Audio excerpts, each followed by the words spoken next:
We live in interesting times. Today's stories. Aid groups are frustrated as foreign staff are told to leave Palu. Bulgaria is under pressure after journalist's brutal murder. G6 ministers watch counter-terrorism exercise in Lyon. Al Gore warns of climate change calamity. Kavanaugh vows to be team player on the Supreme Court. Plus, astronauts share space mission stories in Orlando. Hello everyone, I am Sara Nachman, bringing you stories from around the globe. And this is Eagle News, Washington, D.C.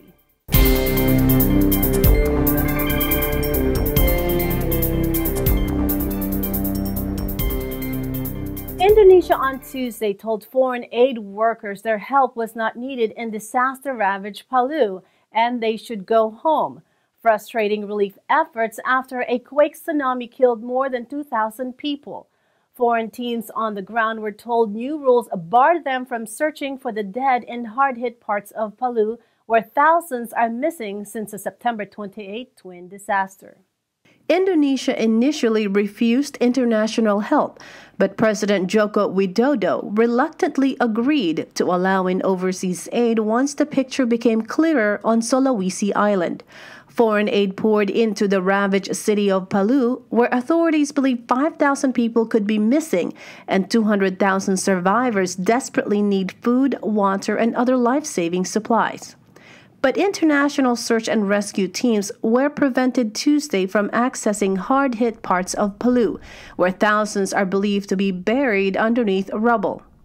Ahmed Bam from South African charity Gift of the Givers was told that the new rules barred foreign urban search and rescue teams, or USAR, from playing any part in retrieving the dead. They've received a memo late last night that all international foreign search and rescue teams, USA teams, should not enter the devastation and should not basically assist them in any of search and rescues. It's going to be done by the national disaster team, and all foreign USA teams should make their way, obviously, back to their countries. They don't need them in Indonesia.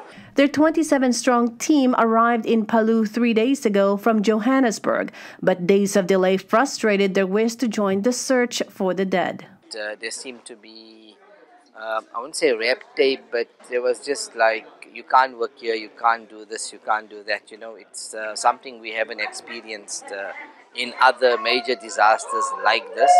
Especially for USA activities and search and rescue activities, I would have, expected that the teams that are currently here could be made use of. I mean, we're here for a limited time period. The Gift of the Giver South African team is leaving now on Friday. So, a lot of days were wasted, if I put it, where we could have assisted and used our expertise and skill. Indonesia's disaster agency issued a set of rules over the weekend instructing international staff to leave Palu and requiring foreign donations to be channeled through local partners. Yeah, sure. They need, very need, because they already have nothing there. They need food, they need courage, they need medical to... Bulgaria was under pressure Monday to find the killer of a television journalist whose brutal murder sparked international condemnation. The body of 30-year-old Victoria Morinova, who presented a current affairs talk program called Detector for the small private TV and television in Rose, was found Saturday. In Ruse, many said they had known Morinova personally as she had been active with charities in the town of Danube. Chief Prosecutor Sotir Satsarov said Monday that investigators were considering all leads, including possible links to Morinova's professional activity. Authorities in Bulgaria, the EU's poorest member state plagued by rampant corruption, earlier revealed that Morinova had been killed by blows to the head and from suffocation, and had also been raped. UNESCO Chief Audrey Azoulay condemned the murder, saying the use of sexual and physical abuse to silence a woman journalist is an outrage against the dignity and basic human rights of every woman. In a statement from the UN Cultural Agency's headquarters in Paris, Azoulay added, attacks on journalists erode the fundamental human right to freedom of expression and its corollaries, press freedom and free access to information. Marinova is the third journalist to be murdered in Europe in the past 12 months, after Jan Kuciak of Slovakia in February and Daphne Caruana Galizia in Malta in October 2017. According to Reporters Without Borders, or RSF, Bulgaria is regarded as a laggard in the EU in matters of press freedom, ranking 111th out of the total 180 in this area. The EU Commission's Vice President Frans Timmermans tweeted late Sunday, shocked by the horrendous murder of Victoria Marinova. Again, a courageous journalist falls in the fight for truth and against corruption. Up next, G6 ministers watch counterterrorism exercise in Lyon. Al Gore warns of climate change calamity. Kavanaugh vows to be team player on the Supreme Court. Eagle News, Washington, D.C. will return in a moment.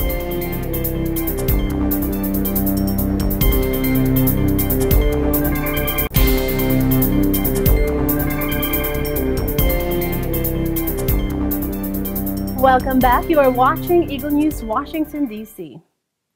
Interior ministers from the G6 and 2 U.S. representatives attend a terrorist attack simulation exercise involving nearly 800 people near Lyon in southeast France. The ministers are currently meeting in France to discuss immigration, security, and anti-terrorism efforts.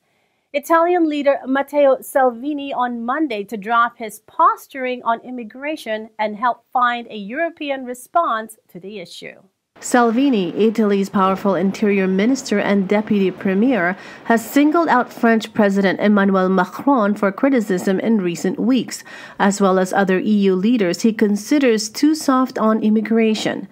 Philippe promised to be direct in his conversation with the 45-year-old Italian, head of the far-right League Party, over dinner on Monday night in the French city of Lyon, where the two men, along with ministers from Britain, Germany, Spain, Poland, and Morocco, met for talks on immigration.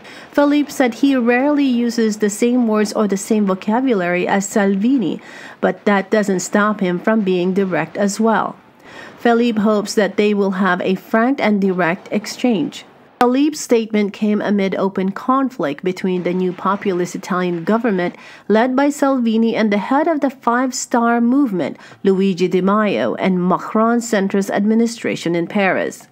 Last week, an aide to the French president accused Salvini of living off the migrant crisis and blocking attempts to forge a common EU migration policy. The talks in Lyon were an attempt to bridge differences between hardline anti-immigration EU member states such as Poland and Italy and others like France and Germany that are in favor of accepting refugees.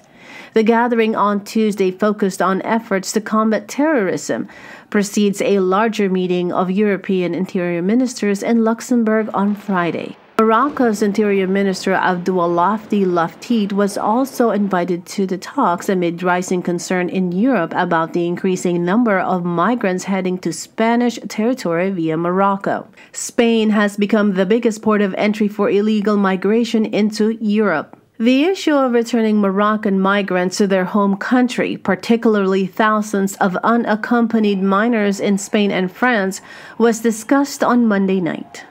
Former U.S. Vice President and climate change campaigner Al Gore calls for urgent action to tackle climate change at an investment summit in India, a day after the UN said in a landmark report that the fallout from global warming had come sooner and harder than earlier predicted.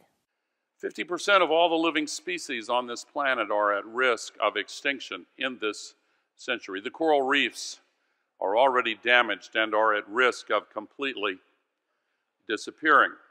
And I could go on with the list of horrible consequences, but to sum them up, must we change? Yes, we must change.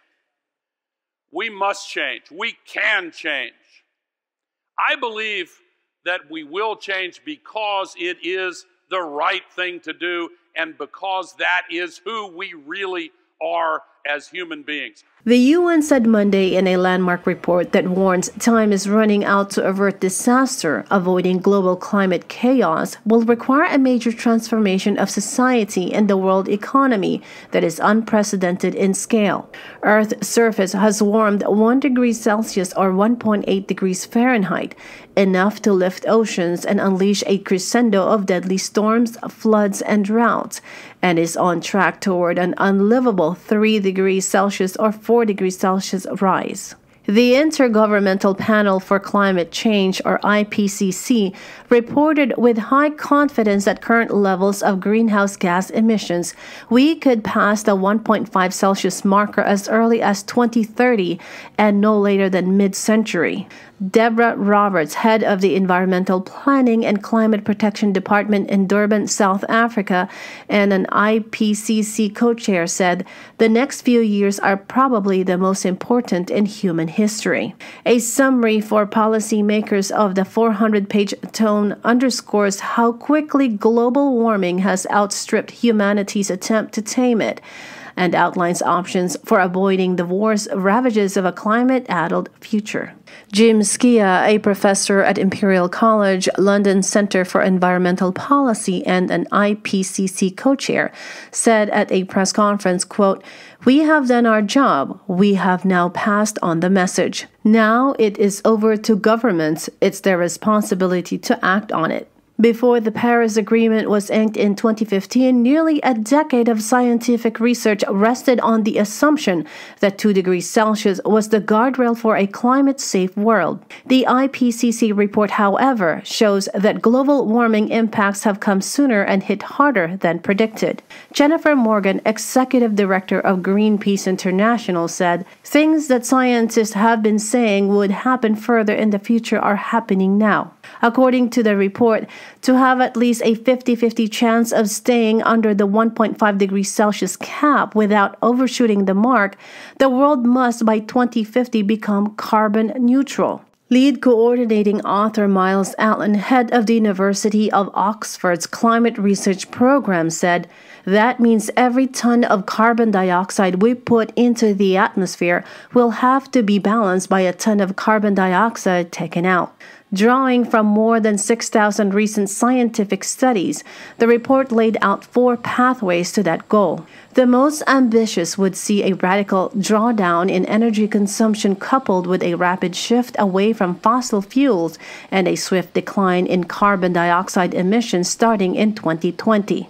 It would also avoid an overshoot of the 1.5 degrees Celsius threshold.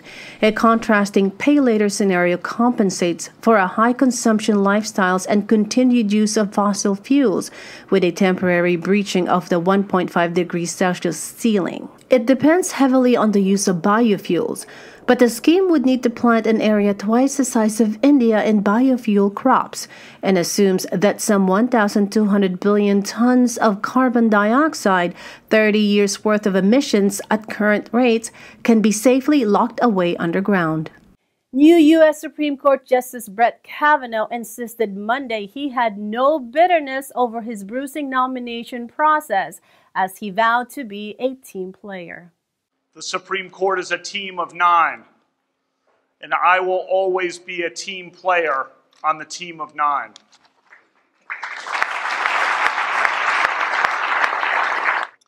The Senate confirmation process was contentious and emotional. That process is over. My focus now is to be the best justice I can be. I take this office with gratitude and no bitterness. When we come back, astronauts share space mission stories in Orlando.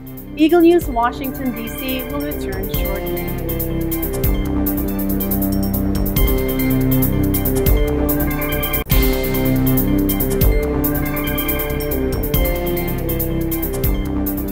This is Eagle News, Washington, D.C. I am Sara Nachman. Passion, persistence, and pursuit. These are just some of the characteristics former NASA astronauts say are important to have for someone who aspires to travel in space and bring knowledge back to Earth to benefit humanity. Let's hear more from Eagle News correspondent Melissa Allen as she speaks to some of these space enthusiasts.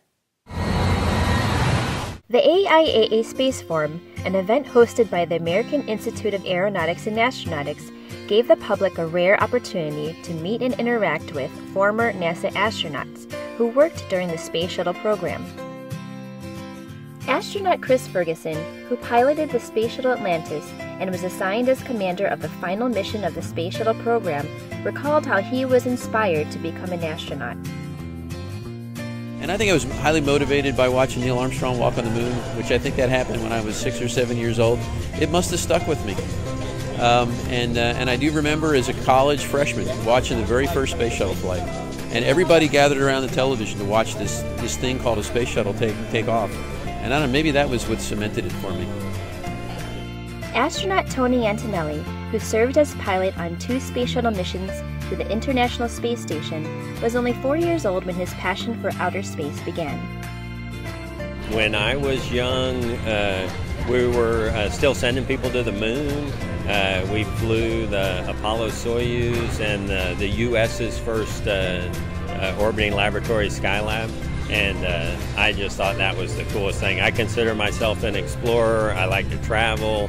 I thought it was the perfect fit for me.